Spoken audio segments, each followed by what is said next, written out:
मंच पर थोड़ा भाई शांति से सुनो, फिर उसके बाद जोर से तालियां बजाओ। मंच पर बैठे हुए नेता राहुल गांधी जी, पवार जी, येचुरी जी, डी राजा जी, शिवाजी, डीएमके के नेता, आरजेडी के नेता और जेडीयू के नेता और बहुत से हमारे इंडिया अलायंस पार्टी के जो भी नेता यहाँ बैठे हैं, क्षमा चाहता हूं, मैं सबका नाम नहीं ले सकता समय के अभाव से। मैं इतना ही कहूंगा कि आज इंडिया अलायंस के सभी नेता यहाँ पर आए, अपनी बात रखे, इसीलिए मैं उनका सबका धन्यवाद करता हूं। ये इंडिया अलायंस क्यों बना? इंडिया अलायंस इसलिए बना जो मोदी जी, शाह, इन्होंने डेमोक्रेसी को खत्म करने का एक बीड़ा उठाया है। देश के संविधान को खत्म करने का इन्होंने बेड़ा उठाया है। दलितों को, मजदूरों को, किसानों को, महिलाओं को कुचलने का काम इन्होंने किया है और अभी भी कर रहे हैं।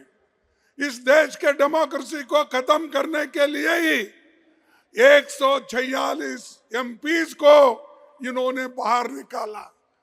कोई कुछ नहीं बोला।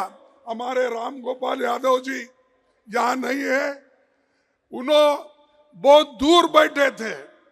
ऐसे कई जो 147 एमपीज में दूर दूर बैठे थे, मुंह भी नहीं खोले थे, बोलने का बात उनको समय भी नहीं मिला, लेकिन उसको सस्पेंड किया गया। सस्पेंड करने के बाद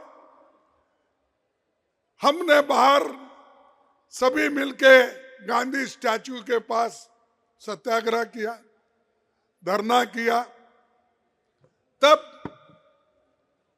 जो हमारे सदन में सरकार के तरफ से ये आता है, मुझे बहुत धक्का लगा कि एक संविधान के उच्च पद पे बैठते हैं ऐसे लोग कहते हैं कि मैं एक फलाना जाति का आदमी हूं, इसीलिए मुझे इंसल्ट कर रहे हैं। अरे अगर आप देश के संरक्षक करने का अधिकार लिए हैं, संविधान के तहत आप चलने का वायदा किए हैं, तो आप जात पात की बात अंदर करते हो और जात पात पे चलने की बात करते हो। अगर आपकी हालत यही है तो मेरे जैसे दलित की हालत क्या होगी? मैं जब उठता था, सदन में उठता था बात करने के लिए, आपके तरफ आवाज उठाने के लिए, तो उस वक्त कभी मुझे मौका नहीं मिलता था। जब कभी भी देश में जब महिलाओं के ऊपर रेप होती है, जब कभी दलितों के ऊपर, दलितों को कुचला जाता है, किसानों को मारा जाता है, मजदूरों को मारा जाता है और संविधान के धज्जे उड़ाए जाते हैं, उस वक्त हम खड़ा होके जब नोटिस देते हैं, नोटिस पढ़ने को भी हमको परमिशन नहीं दिए। तो मैं ये क्या कहूं कि ये बीजेपी के लोग, बीजेपी की सरकार एक दलित को बोलने नहीं देगा, ऐसा मैं कहूं? अरे ये तुम संविधान के पद पे बैठे हो और तुम रोते हो। अरे संविधान चलाओ, संविधान के तहत, डेमोक्रेसी के तहत सबको बात करने का हक है और वो आजादी आप छीन नहीं ले सकते। वो आजादी हमको मिली है जवाहरलाल नेहरू से, वो आजादी हमको मिली है महात्मा गांधी से, वो आजादी हमको मिली है डॉक्टर अंबेडकर से। इन्होंने तैयार करके दिया, लाखों लोग कुर्बानी करके आजादी दिलाए और आप लोग, आपके घर में कोई एक चूहा भी नहीं गया आजादी दिलाने के लिए, है गया। और वो हमको कहते हैं देश को ये बर्बाद कर रहे अपोजिशन के लोग, देश को ये लोग यहाँ पर डेमोक्रेसी नहीं चलने देते, ये कहते हैं। सबको बाहर निकाले आप, सभी एमएलए को, सॉरी सभी एमपीज को आपने बाहर निकाला और सभी कानून अनअपोज्ड आपने पास कर लिया। 3 क्रिमिनल कानून ऐसे हैं, आगे आने वाले दिन में वो सारे सिटीजन्स को सताएंगे। अच्छे कानून को हम स्वागत करते हैं, किसानों के लिए भी ऐसा ही किया, मजदूरों के लिए भी ऐसे ही कानून लाए। तो इसलिए भाइयों हमको लगना है और ज्यादा से ज्यादा एक होकर हमको लगना है। तो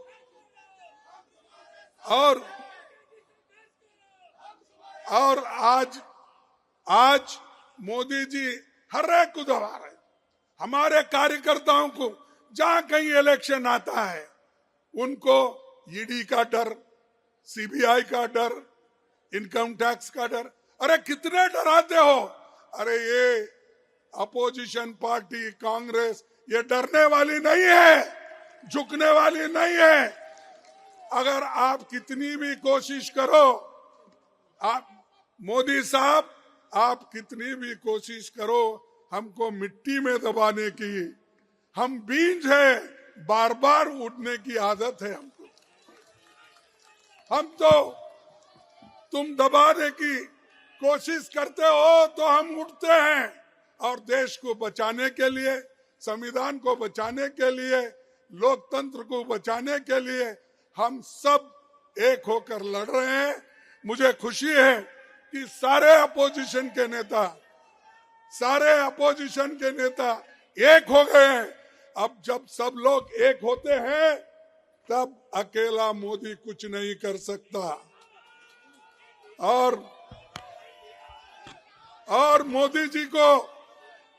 मोदी जी को इतना घमंड आया है, इलेक्शन से पहले ही कहते हैं कि 400 सीट जीतेंगे। तो क्या मतलब भाई, 400 सीट जीतने का क्या है तुम्हारे पास? इतने पॉपुलर तो नहीं है, क्योंकि मैं देखा हूं जब कर्नाटक में आए हर जगह फिरे, गली गली फिरे, हार के आए। तेलंगाना में गली गली फिरे, हार के आए। हिमाचल में गली गली फिरे, हार के आए। ऐसी क्या बात है? तो आप पहले ही कह रहे मैं 400 सीट लाऊंगा। अरे आपको जो जनता आपको सत्ता में बिठाई है वो जानती है कि आपको सत्ता से कैसा बाहर निकालना, नीचे गिराना। तो इसलिए मैं इतना ही कहूंगा, आप सभी लोग यहाँ आए हैं, सभी नेताओं का भाषण सुने हैं, तो इंडिया अलायंस एक होके लड़ रही है, इसको आप साथ दीजिए, एक हो जाइए। और मैं सभी मीडिया से भी अपील करता हूं, जो सच है वो तो बताइए, जो सच है वो तो कहिए, जो सच है वो तो लिखिए। इतना ही मैं आपको कहूंगा।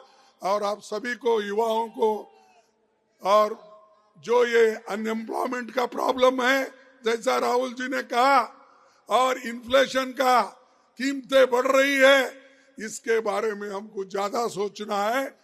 उस नजर से आप देखकर एक हो जाएंगे और आगे हमको पूरा सपोर्ट करेंगे। इतना कह के मेरे भाषण को समाप्त करता हूं। जय हिंद, जय हिंद, जय हिंद, जय हिंद। धन्यवाद।